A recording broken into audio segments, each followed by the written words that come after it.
Hi, it's Eero here. In this video I will talk about what makes a good exercise form. Or is there some kind of right form for everything? And the answer is that there is a right form and then there sort of isn't. But what makes a good form is, of course, what are you trying to train? I mean, what is your goal with this certain form in this certain exercise? What muscle groups are you trying to train, or are you specifically practicing a certain posture in this exercise? So that determines a lot. But then the other features that will determine if the form is good for you is, of course, the unique features of yourself. So this means your exercise background, your preparation, basically, your current level of fitness. So in some forms you might do a certain form and your muscles just don't support it. So obviously that makes it a wrong form, although for other people it might produce no problems, but for you this will be wrong because you don't have the strength for it. So that's basically something that you can affect. Then there are things that you can't really affect, and that has a lot to do with your anatomy, like the length of your arms, the length of your legs, the shape of your joints can vary a lot, individually.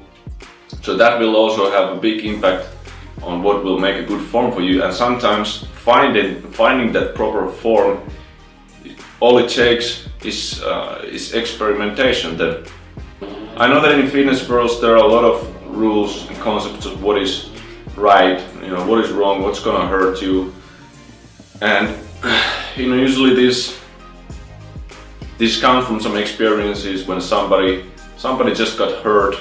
But usually, I can tell you that these exercises don't usually cause actual problems, but what they will do is they will bring out them. For example, when I started, like years ago, I started doing those squats and deadlifts. They didn't cause whatever pain and problems came after. They just basically showed me that I have a lot of weakness in my body. So it would be very foolish to say if I would go around saying, squats and deadlifts are really bad and you shouldn't do them. But of course I understood that I had, it was about me, not the exercises really. So thus saying that this will cause it and this is really bad, it doesn't make any sense in my opinion.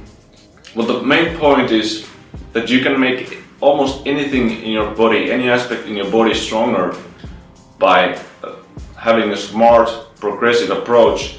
So you're increasing the resistance, you're increasing the range of motion progressively over time, and this is how you make progress, basically, in anything. For everyone it's really clear that when you train your legs or your arms or anything, your chest, you can make them stronger, you train them. But then when it comes, for example, to spine, movements of the spine, rounding and arching, then suddenly it becomes dangerous and you shouldn't do it and you should avoid it. But the thing is that if something feels uncomfortable, really uncomfortable, many times it doesn't necessarily mean that it's a wrong form actually. It just means that, oh, no, I have a lack of mobility here, I have this weakness here. So in those cases, avoiding it will never make it go away. It will stay there, and at some point in your life it might just come out as some sort of injury. So sometimes it's just about doing what feels uncomfortable, hard, those things that you just simply don't want to do them. But I've had many experiences where I've done this with weird looking exercise forms and I've made progress and I've improved myself. So there is the right form, and it has to do with your level of fitness, the anatomy, and your goals that you want to achieve with the form. But then again, there is no I can do any form. Then again, if I have the qualities for that form, the strength, the the preparation and the anatomy. So in that sense, there is no right form. So if you're wondering why should you do this, try different forms and maybe do the uncomfortable feeling postures. Well, if it improves your function, it usually will improve your muscles. If you're trying to maybe gain size, it will improve your strength. It can fix your pain. So those are some reasons why you might want to do them. One of the biggest problems is that we focus on the looks, you know, some external thing, how it looks, what is the weight. We want to lift a lot of poundages and we want to look like exactly like this. So we let these external things shape what we do, but they're not always right. I mean, sometimes it's better to follow your feeling in your body. How does it feel, right? Because you might do